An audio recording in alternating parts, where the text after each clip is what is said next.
Don't try to sneak into your room like that. I know what you've got behind your back. Records. More new records. We are in Englewood Cliffs, New Jersey, the home of Rudy Van Gelder's very famous studio, and this is it. And I'm here for a recording of Joe Lovano is going to make a recording on behalf of a Danish loudspeaker company that the gentleman who invited me had started up a couple of years ago, and he's just getting busy in the business, and he decided to try to make this recording. And got Joe Lovano and this Kirsten, whose last name I don't remember, who is a very well-known Danish musician. And there's going to be a keyboardist and many other people, and this is going to be an interesting experience, that's for sure. So let's go into the studio.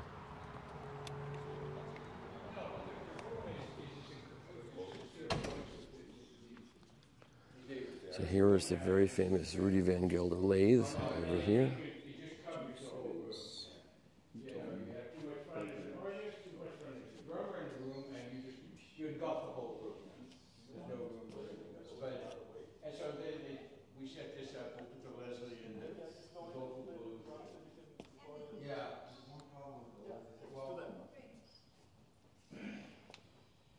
The stereo Ampex hasn't been touched in a long time.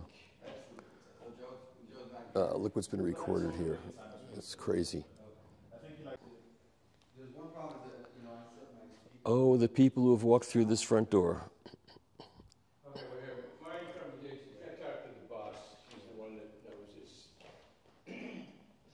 Go ahead. So there's one issue with the resident booth, and I was trying to think about what I started talking about. So, you know, when I played And the people who have played this Steinway. You can only imagine who's played on this Steinway. You don't have to imagine, you know who's played on this Steinway. And they have another one in here.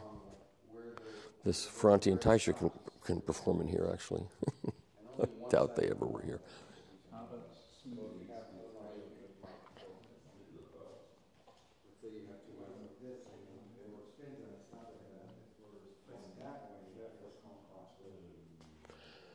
And of course, Ray Charles played on this organ right here. For Genius plus Soul equals Jazz right here. So, but I like to have access to it. In other words, and there's the control room. Could be okay, but I'll be going in and out. And you are? And I'm Ole Siig from Denmark. I'm passionate about audio, but I've been doing banking systems all my life. Semi-retired, and just because I could and I'm nerdy, I had a thesis of why can we so easily hear if it's Mrs. Smith playing her piano through an open window when we go past versus a loudspeaker that reproduces that. So that was the central thesis that I worked on for 6 years. What is the technology? Is it cones or is it? So the base system is patented. It got a patent grant in less than 2 years. It's an air velocity transducer. Oh, okay.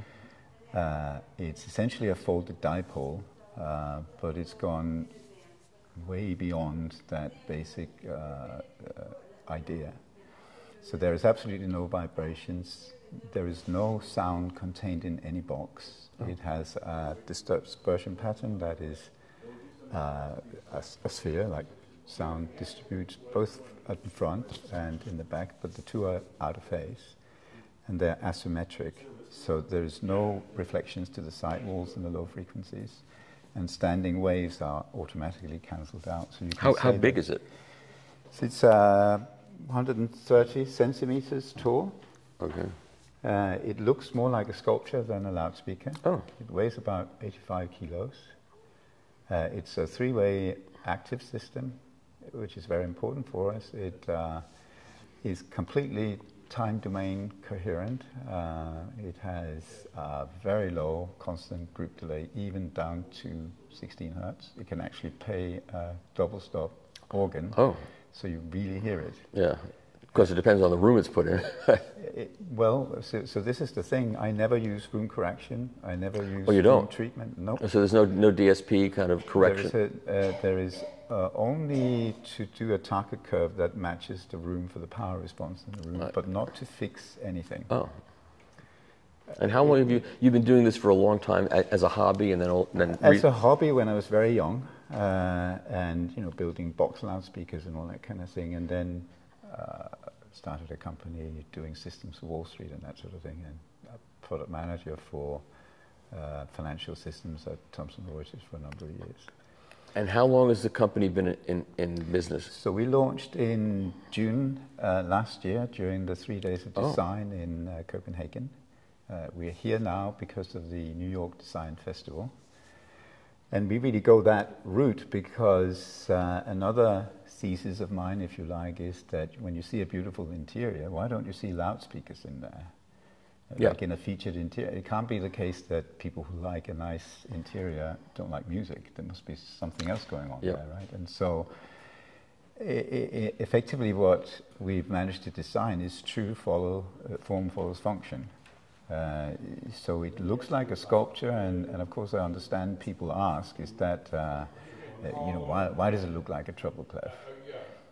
And it's just like, how does the human brain work? Why is that suddenly you worked on this thesis, you thought about the psychoacoustics, room acoustics and so on, and what is the engineering solution to this problem that you've now solved? And there's like an image or a roadmap in your head that suddenly emerges, right? Oh, but if it was a treble clef, I could actually do this, that, and the other thing, and that would just fit. So that's why it became like that. I could do the same speaker in not a treble clef, but actually I would need the same shapes, I would need the same slenderness and so on. So why not make it like a treble clef? Yeah. So that's why it became treble clef audio. So jokingly, and I think it's fun on shows for me, to people ask, can a treble clef play bass? And of course, one of the biggest points about these speakers is that they can truly play bass, so it sounds like real bass. Yeah. And what's the efficiency? Well, it doesn't really come into it because they're active, so it's So they're totally powered top to bottom. So there's 1500 watts, but it's not really the watts that matter, it's the voltage that you can put over the coils and that makes them move, right? And so Ohm's law and all the rest of it. And what's the technology of the amplifiers? So those are Class D. They're made in Denmark. They are really produced for professional audio. The only piece that doesn't, the two pieces that doesn't come from Denmark. The woofers are actually from the United States, from Wisconsin. What company is that? It's Acoustic Elegance. And that is simply because in the research I needed loudspeakers with a certain set of properties. And these ones are ideal for what I want to do. So you weren't in Munich, were you? I wasn't in Munich. No, we haven't launched. I think next year we might be in. Yeah. Munich, I think. So we're just going the design route first because it ended up as a sculpture, and I'm kind of thinking, this is nice. I want to discover this thesis as well, but it can't be true that people who like design don't like good sound. So I think the launch that we did in Copenhagen was kind of helping that thesis for me. So we thought, well, let's do New York Design Festival as well, and kind of introduce it to the American market that way and see what happens. And so this is going to be a recording that you, with Joe Lovano and Kirsten, that you will use as a promotional tool? For me, I mean, of course it will be a promotional tool at the end of the day, but for me we do it because of a series of fantastic happenings, meetings and so on that I never dreamt of. Yeah. So Kirsten got speaking with Joe Lovano, not because of the speakers. Apparently Joe Lovano knows about speakers, so our marketing somehow works. And Kirsten really wanted to play with Joe, so that ended up, well, why don't we play together? And then Rudy Van Gelder studio came up, and then now we're here, and then of course Joe will come, and he will not have heard this before on hi-fi loudspeakers anyway. Yeah. So we're going to present that tomorrow. I don't know what's going to happen. I mean, we're not prepared this, right? Okay, well I don't either. And there's a level of confidence, I suppose. I know the speakers will reproduce what you put into them in a real sense. Yeah. So I love talking nerdy about the speakers, but for me, this has become an experience thing. I meet a lot of people who listen to music. We do a thing like this out of the blue. As I say, we've not prepared it in any other way than we know how the speakers work, and we know that we can record it in here. Well, sure. I appreciate you inviting me to attend this. So you will discover, I will discover what happens when Joe presents this in front of a lot of people. It'll probably be good, but it'll be good. We'll I'm sure. see. Okay, great. Thank you. Yeah. I know you. How you doing? I'm great. Hello. Stan, so nice to meet you. Good to meet you in person. Yeah. You're taller than I imagined. Thank you.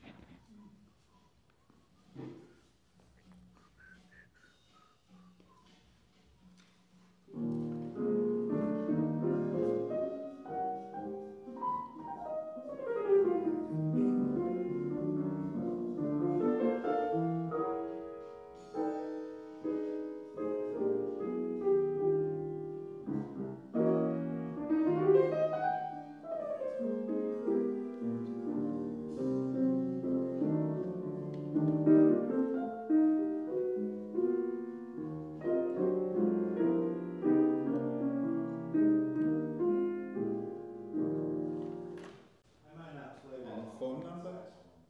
Is it delivery? 201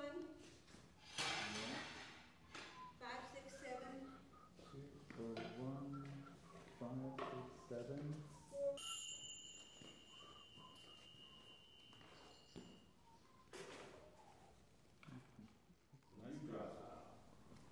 And we play. When you come back in, we're in number 5, right? Yeah.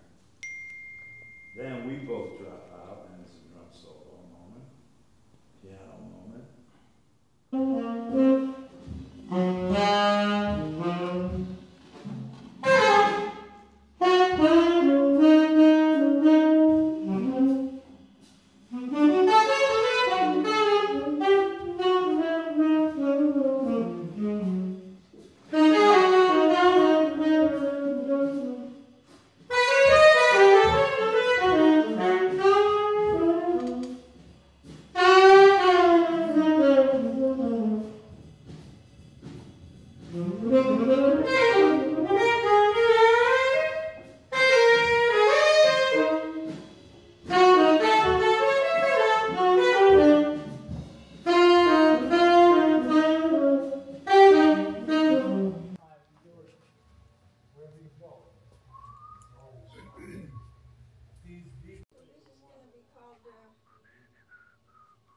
Dome, number 1. roadmap or trio episode. That's it. People are making these domes. And he brought them because of the speakers. He said, I'm going to put Oh, I stuff see. for the speakers.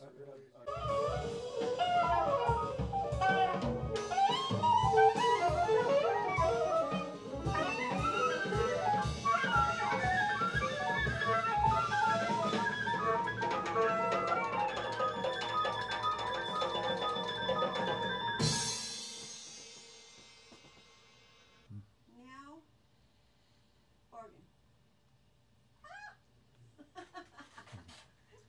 Now we're going to go to the organ. Maybe.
Another experience, a different kind of experience.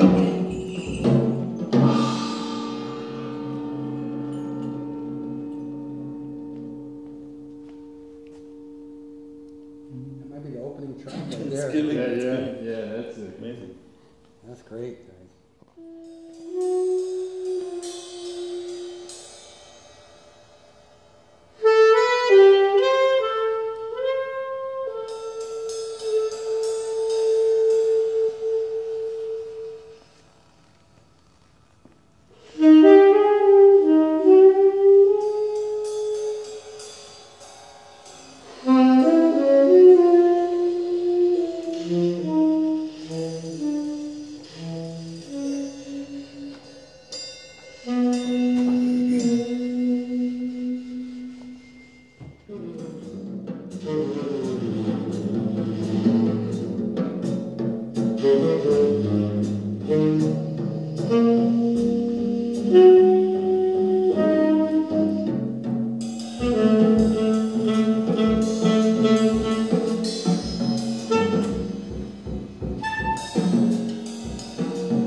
All right, so yesterday we were at Van Gelder's studio for the recording of the trio, and today at this event they're going to play it back in a not a particularly great room.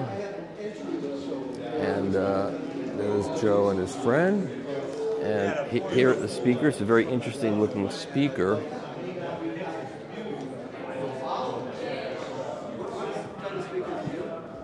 And this is a powered speaker. So you just plug the output of your preamp into this, however it works, I'm not exactly sure. It's called Treble Clef Audio is the designer. Treble Clef Audio. Looks like he's got a beryllium tweeter in there. Maybe not. Maybe and maybe not.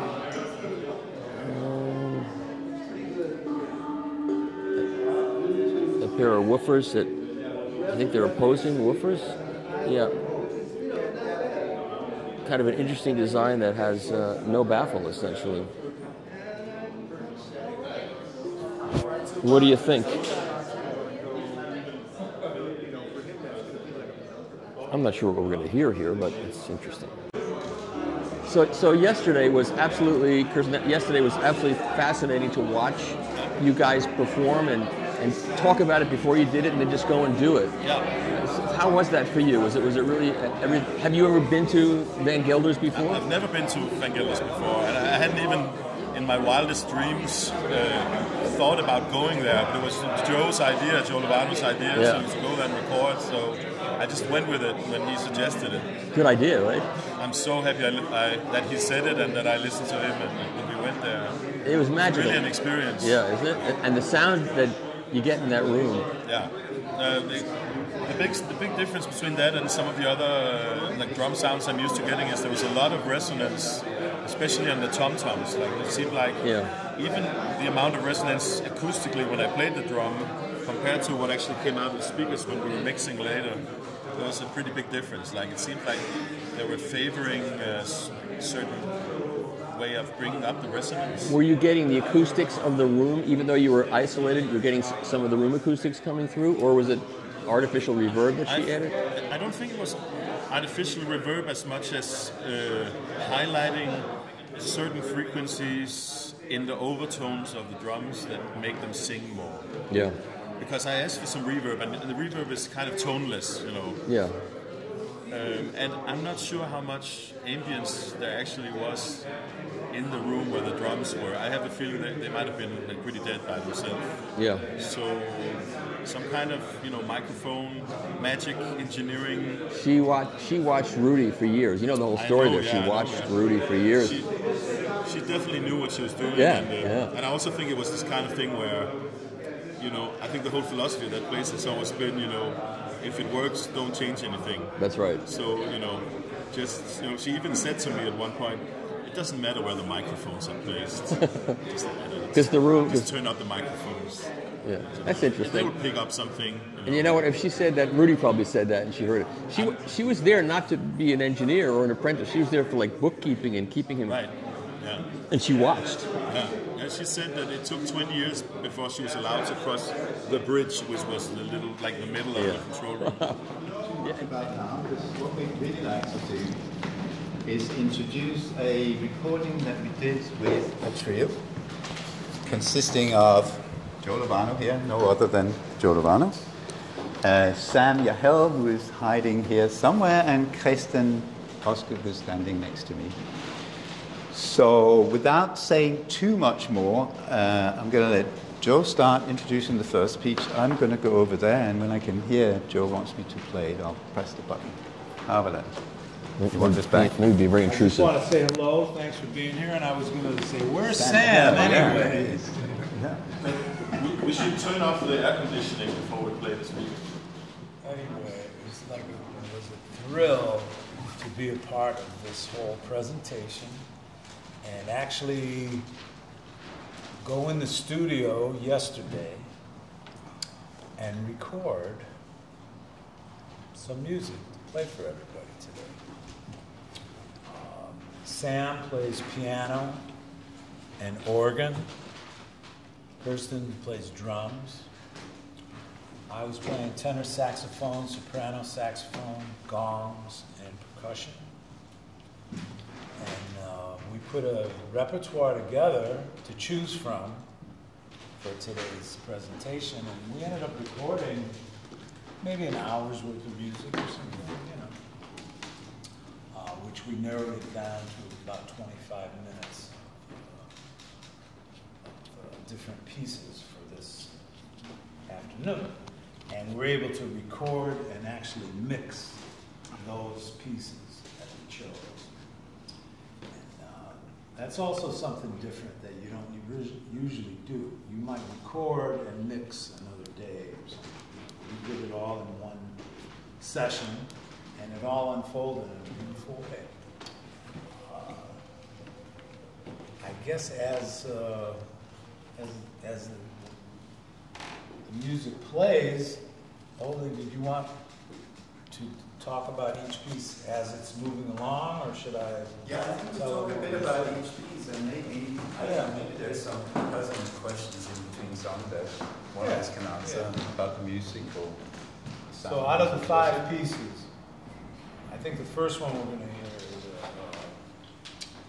is a drums, gongs, and percussion duet that we improvised. Then we played a Dizzy Gillespie beautiful song called I Waited for You that Miles Davis recorded, Diz also. Then we played, the next piece is going to be a score that I wrote out, trio episodes. and you could play it from left to right. There's 10 movements. You play it from left to right, which we did. And then we did a second take from right to left, which is the take we're going to hear. Where I played soprano, Sam played piano. Sam played organ on I Waited for You. Dizzy's tune. And then we did a take on Wayne Shorter's United, which he recorded with Art Blakey and the Jazz Messengers. It's a beautiful tune. And on the organ again. And then the fifth piece is another improvisation with the gongs and percussion, and I play tenor saxophone as well. And I hold a mallet in my right hand and play tonalities and rhythms and things as I'm playing saxophone. And some shakers too. So I try to bring instruments that would really give today's presentation a lot of variety of tones and colors and sounds, you know. And it was just a real creative, beautiful afternoon. You know? It's very beautiful and emotional. It was difficult for me to contain my emotions, to be honest. It was an extraordinary experience that will remember. You want to say anything about the day? Well, I just How it want all to came say together. that when we listen to the first track is only like 3 minutes long, and if you feel like moving around the room or coming closer or going behind the speakers, feel free to do that, so you can experience. One thing that's very special about these speakers is that they're directionless, almost at least. So you know, you kind of get an amazing sound no matter where you are in the room. Normally it's like you have to sit in front of the speaker to be at the sweet spot where the sound comes to you. This is a different situation. So feel free to move around and see how the music reaches you, depending on where you are. Or sit down right in front of them if you want. You know. We're going to listen at a nice volume too. Yeah, turn it up, turn it up.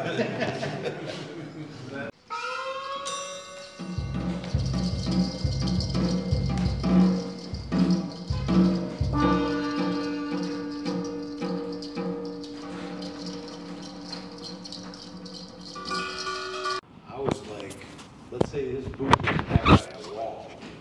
I'm over here, and we're listening and trying to create within music within the music, you know. And this experience of listening. Now, after we listen and play together, create something. This is. Thank you.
This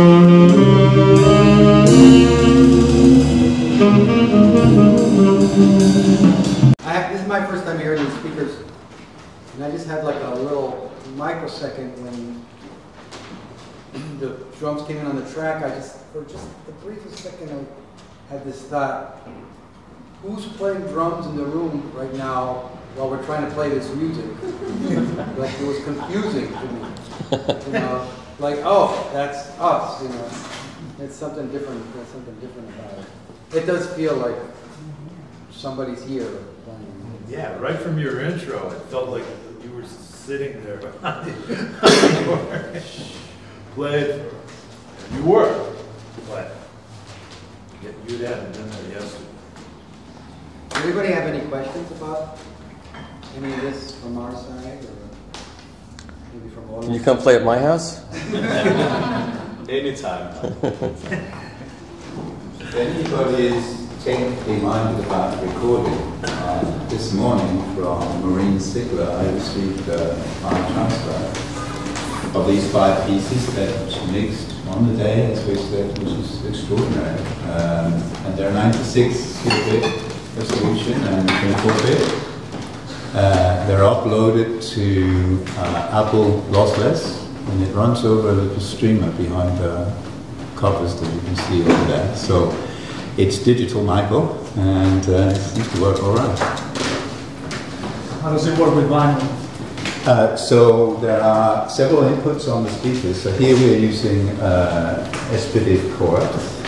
It has ASABU, and it has dancers. So, for example, if you were building a home theater with our satellite speakers as well, you could chase it into the walls and run lossless 64 channels. And it's actually the same kind of technology that many studios use.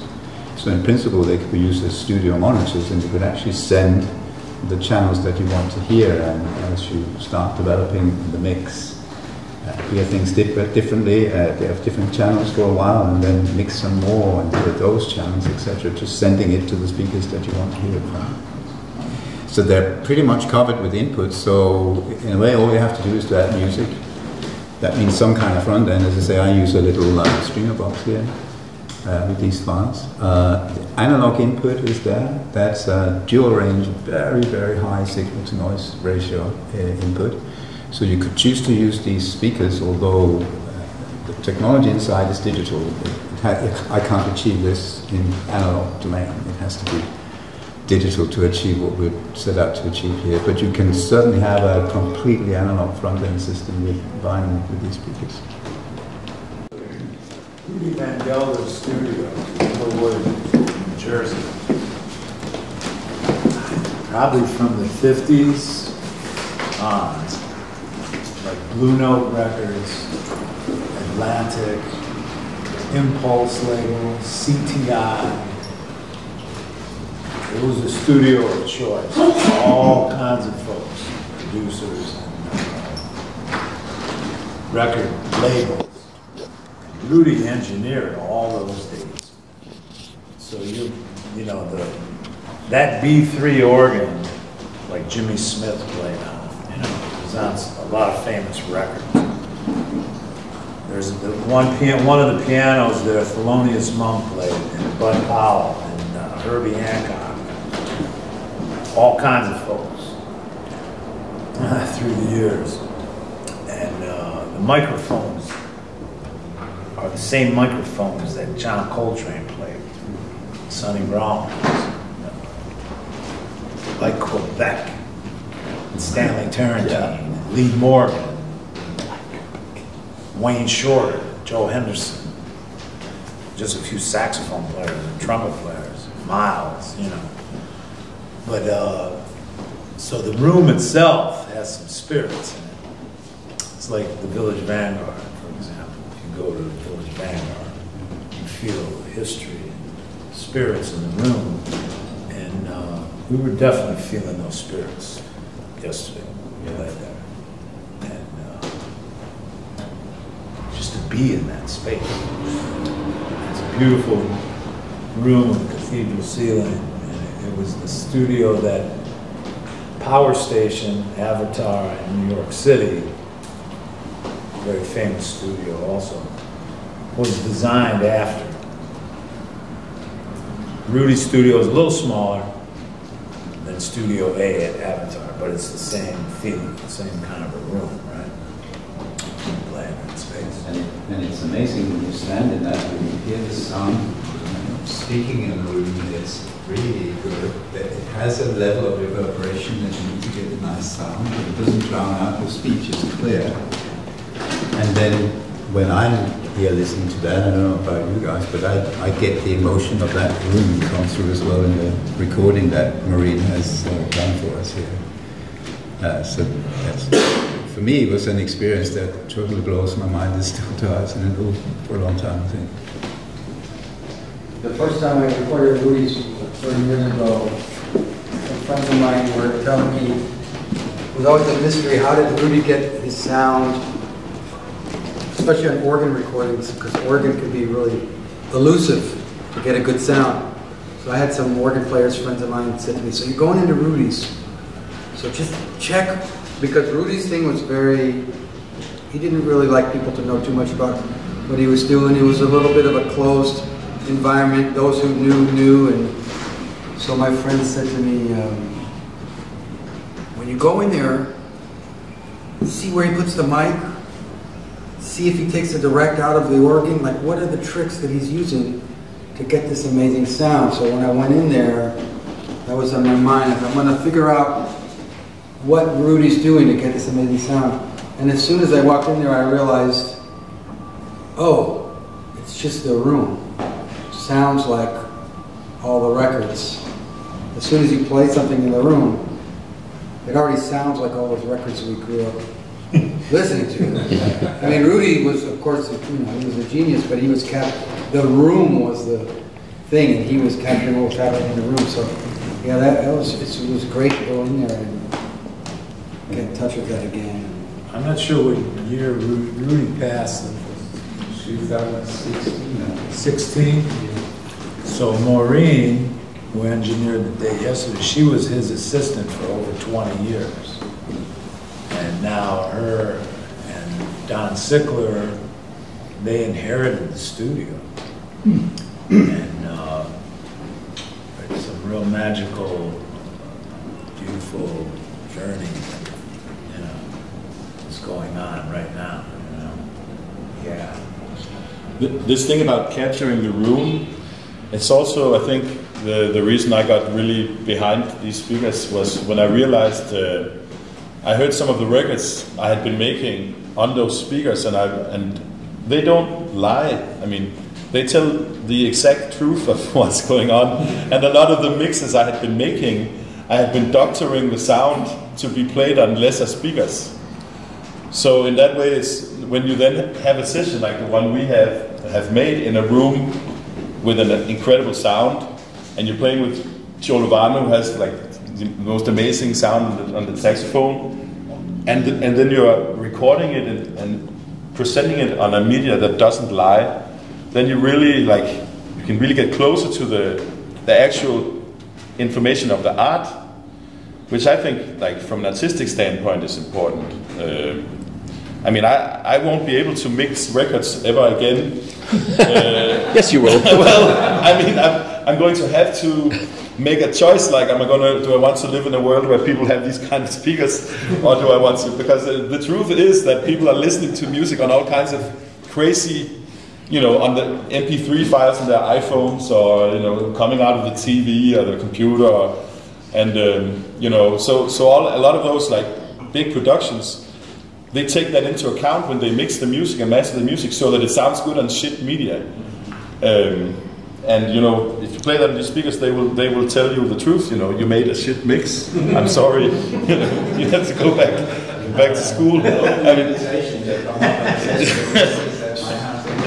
Yeah. You need 12 sets of these for an Atmos setup, right? You need them on the roof, on the floor. Yeah, it's great. But I will say that you can. I don't know how much you know about the technology behind, but you can EQ these speakers with your iPhone. So if you're listening to a lot of Beyonce records where there's made a mix that's supposed to work really well in your car stereo when you hear it on the radio, you can make those adjustments so it takes, isn't that right, Ole? Or maybe you're the one to really say that. You can do it. There's a number of profiles, but those profiles are really geared towards the room. So this room is a quite large room, it's fairly reverberant, and yet we captured the Rudy Van Gelder sound with acoustic principles in these speakers, and we did that just by choosing the large room profile. That there's absolutely no room correction, there's no EQing on top of that, it is just a built-in profile.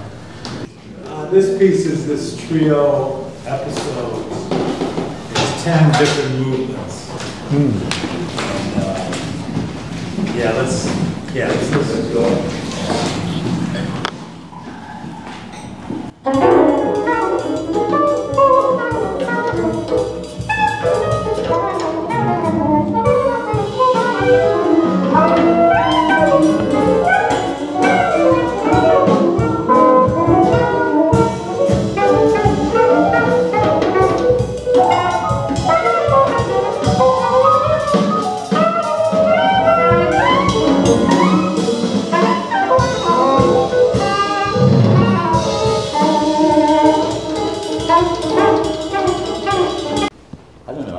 I think you were having fun. I was having a lot of fun looking at what you were doing. I mean, it was like such an amazing experience to just see it develop.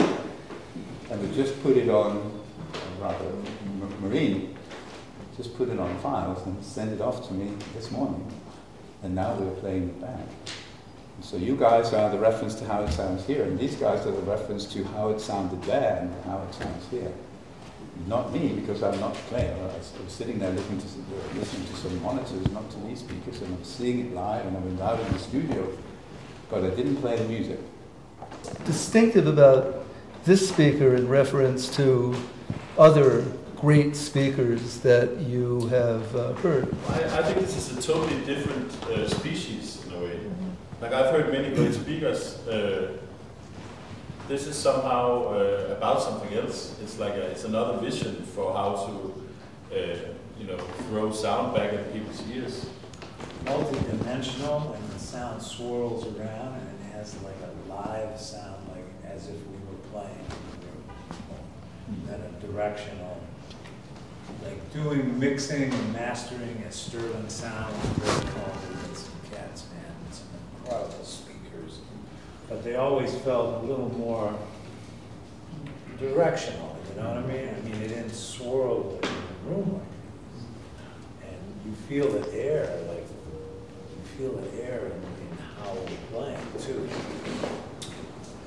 Somehow you're connected with the sound of the players in a different kind of way, you know? I mean, we've been in studio situations, and usually the best speakers I've ever sat with were in studios, playbacks, you know, at Power Station. Like Greg Colby at Sterling Sound doing mastering there was always like most amazing, you know. But I would walk away and never hear anything like that until these are at another place as far as quality and the way it swirls. Like I'm sitting really close, but I don't feel like it's doing that to me at all. I think what you said, that it brings the listener closer to the musician, and I guess that's what you want if you're listening to music the way that we are, like art music, to get an experience. You know, it's not background music, it's not party music or whatever. I mean, these can do that too, but if you want to get close, if there's an artist that you admire the message of and you want to get close to that artist, this brings you closer.